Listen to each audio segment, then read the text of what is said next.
Hi hello welcome to Kiran TV news. SSMB 29 ఇప్పుడు వారణాసిగా మన ముందుకు వచ్చింది. గ్లిమ్స్తోనే అసలు ఒక రేంజ్లో ఆ సెలబ్రేషన్స్ అవి నా ఈవెంటే చాలా గ్రాండ్గా చేశారని చెప్పాలి. అసలు ఈ గ్లిమ్స్ ఎలా ఉంది, ఆ కథకి సంబంధించినటువంటి విషయాలు ఏంటో మనతో పాటు జర్నలిస్ట్ కిరణ్ గారు ఉన్నారు, ఆయన తెలుసుకుందాం. స్వామి నమస్తే. నమస్కారం స్వామి. స్వామి మీరు చూసి ఉండొచ్చు, అసలు అంటే ఒక టైటిల్ రిలీజ్ చేయడానికి ఎంత గ్రాండ్గా ఎంత భారీగా నాకు తెలిసి ఏ ఇండియన్ సినిమా ఏ ప్రపంచ సినిమా కూడా ఇలా చేయలేదేమో అనిపించింది. ఎలా అనిపించింది నాకు గ్లిమ్స్ కావచ్చు, ఆ హడావిడి అదంతా? వాస్తవానికి ప్రీ రిలీజ్ ఈవెంట్ కంటే మిన్నగా చేశాను ఆయన. ఈ విషయంలో అది ఒక మార్కెటింగ్ స్ట్రాటజీ స్వామి, అంతకు మించి వేరే ఏం లేదు. వాస్తవంగా వాళ్ళు చేసిన దానికి కొండను తవ్వి ఎలుకను పట్టారంటారు కదా, ఆ చందంలో కొండను తవ్వి ఎలుకను పట్టినట్టే ఉంది. సో అది గొప్పగా అంటే బాగుంది. గ్లిమ్స్ బాగలేదని నేను చెప్పట్లా, ఒక మంచి యానిమేషన్ గ్రాఫిక్స్ బాగుంది, అది చాలా చక్కగా ఉంది. దాంట్లో రకరకాల అంశాలు అంటే కాలానుగుణంగా ఎక్కడ త్రేతాయుగం నుంచి లింక్ చేసుకొని ఇక్కడికి వచ్చింది చూపించాడు. సినిమాటిక్ వరల్డ్ చూపించాడు, ఎట్లాంటి ఎక్కడ అంటార్కిటికా తిరిగాడు, ఆఫ్రికా, తర్వాత వనాంచల్, వారణాసి, ఇట్లా రకరకాల ప్లేసెస్ని ఎక్స్ప్లోర్ చేశారు. అక్కడంతా కూడా ఆ ఏరియాలో మేము సన్నివేశాలు చిత్రీకరించబోతున్నామని, అంటే ఆ ఏరియాకి వెళ్తాడా లేదా తర్వాత సంగతి, కానీ ఆ ఏరియాకి వెళ్ళకపోవచ్చు. ఇప్పుడంతా గ్రీన్ మ్యాట్ వచ్చేసిన తర్వాత, టెక్నాలజీ వచ్చేసిన తర్వాత మనం అక్కడే ఉన్నట్టుగా మనం చిత్రీకరించవచ్చు, పెద్ద సమస్య కూడా కాదు. కాకపోతే ఆ వరల్డ్ ని చూపిస్తున్నా, ఆ ప్రపంచాన్ని చూపిస్తున్నా అని చెప్పడం ఒకటైతే, రెండవది మహేష్ బాబు లుక్ చాలా బాగుంది, చాలా ఫెరోషియస్ గా తీర్చిదిద్దడానికి. మహేష్ బాబు చాలా చాక్లెట్ బాయ్, నువ్వు ఎన్ని చేసినా ఎంతమందిని కొట్టినా ఆయనలో ఆ సుకుమారత్వం అట్లానే ఉంటది. ఆయన రఫ్ గా ఉండడు, ఆయన ఎప్పుడు రఫ్ గా ఆయన ఎంత చూపించాలనుకుని ఇప్పుడు దాకా చూపించలేకపోయారు. ఇప్పుడు కూడా చాలా తీవ్రమైన ప్రయత్నం అయితే మహేష్ బాబుని రఫ్ గా చూపించడానికి ప్రయత్నం చేశారు. సో అది కూడా పర్వాలేదు, అప్ టు ద మార్క్. ఇంకా అంతకు మించి మహేష్ బాబు రఫ్ గా కనపడ్డు, ఆయన అంత క్యూట్ గా కనపడతాడు. మహేష్ బాబు ఖచ్చితంగా ఆయన లాస్ట్ సన్నివేశం గ్లిమ్స్ లో ఆయన కనపడిన తీరు ఫెరోషియస్ గా. ముఖ్యంగా మహేష్ బాబు తన జీవితంలో ఏ సినిమా గురించి ఇలా చెప్పాలి, తన డ్రీమ్ ప్రాజెక్ట్ అని చెప్పాడు. బహుశా మహేష్ బాబు కాన్ఫిడెన్స్ చూసిన తర్వాత ఇది కూడా మళ్ళీ రికార్డులు సృష్టిస్తుందని నాకు ఒక నమ్మకం కలిగింది. ఎందుకంటే మహేష్ బాబు చాలా డౌన్ టు ఎర్త్ ఉంటాడు, తక్కువ మాట్లాడతాడు, ఓవర్ గా అతిగా మాట్లాడు, చాలా మంచి మనిషి.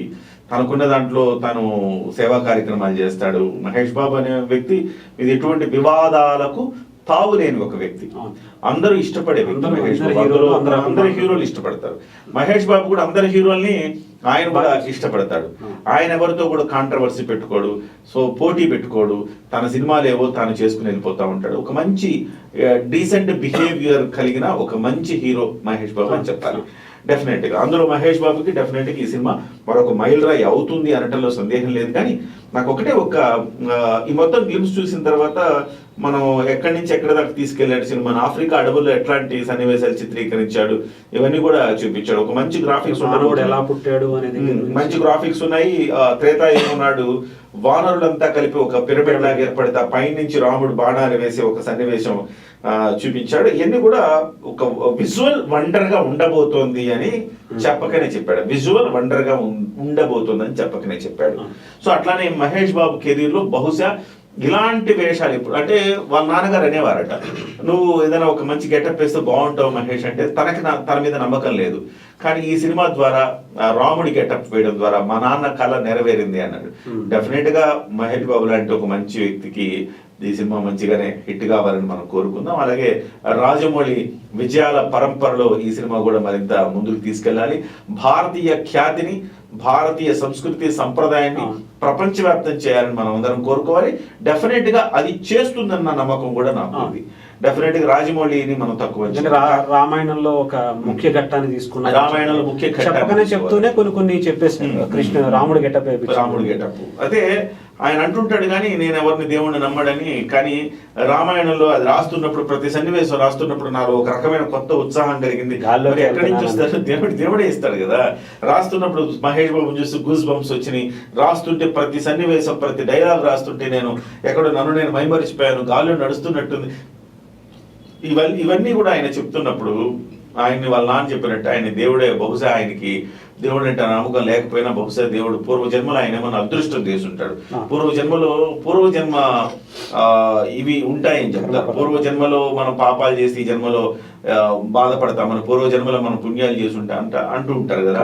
అట్లా పూర్వజన్మ సుకృతం కావచ్చు, ఆయనకి ఇష్టం లేకపోయినా భగవంతుడు ఆయన నడిపిస్తున్నాడేమో మనకు తెలియదు. కానీ మొత్తం మీద అయితే రాజమౌళి అనే వ్యక్తి డెఫినెట్ గా మళ్ళీ ఒక చరిత్ర సృష్టించడానికి సిద్ధమవుతున్నట్టు నాకు కనబడుతుంది. అయితే నా ఉన్న ఒకే ఒక అభ్యంతరం ఏంటంటే, ఈ ఫంక్షన్ కోసం కొన్ని కోట్ల రూపాయలు తగలెట్టారని నా బాధ.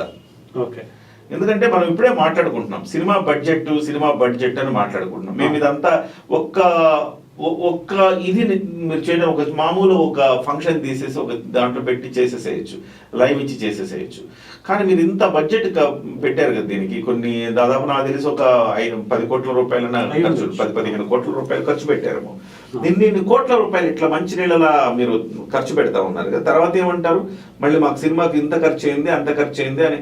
ఇప్పుడు మహేష్ బాబు సినిమాకి ఇవాళ రాజమౌళి ఆ ఒక్క సన్నివేశం, ఆ ట్రైలర్ కాదు ఏమంటారు దాన్ని, 3 నిమిషాలు గ్లిమ్స్ విడుదల చేయడానికి ఖర్చు పెట్టిన ఖర్చులో ప్రతి రూపాయి కూడా ప్రేక్షకుడి మీద భారం పడబోతోంది. అంతే కదా. సో మీరు దానివల్ల ఏంటి ఉపయోగం ఏంటి?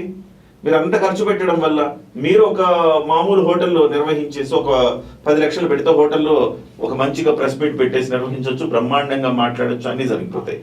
కానీ సినిమా బడ్జెట్ మీద పరిమితి ఉండాలి ఎక్కడైనా కానీ. ఈ బడ్జెట్ ఇష్టానుసారం పెట్టి చివరికి మళ్ళీ వచ్చి అడిగేది ఆ ముఖ్యమంత్రి దగ్గరికి, ఈ ముఖ్యమంత్రి దగ్గర తిరిగేది, మా సినిమా ఎంత అంటే మాది 1000 రూపాయలు పెట్టండి మా టికెట్ అంటే, ఓ మన మహేష్ బాబు మన రాజమౌళి కదా, ఓకే గో హెడ్ అంటాడు.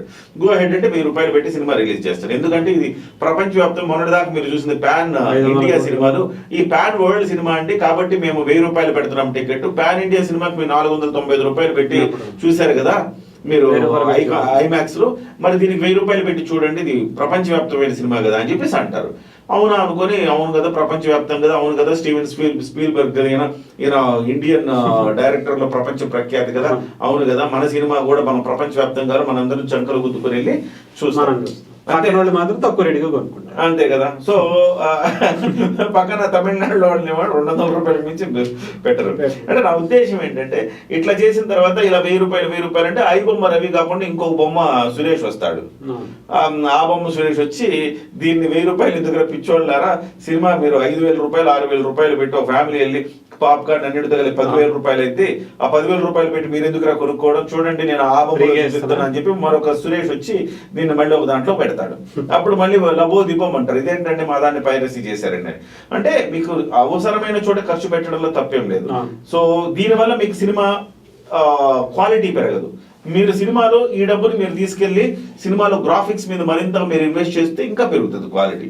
సో గ్రాఫిక్స్ మీద ఇన్వెస్ట్ చేస్తే, అవసరమైన చోట ఇన్వెస్ట్ చేస్తే ఎవరు కాదన్న, కానీ అవసరం లేని చోట ఇలాంటి ఇన్వెస్ట్మెంట్ ఇది వేస్ట్ ఆఫ్ మనీ కదా ఇది.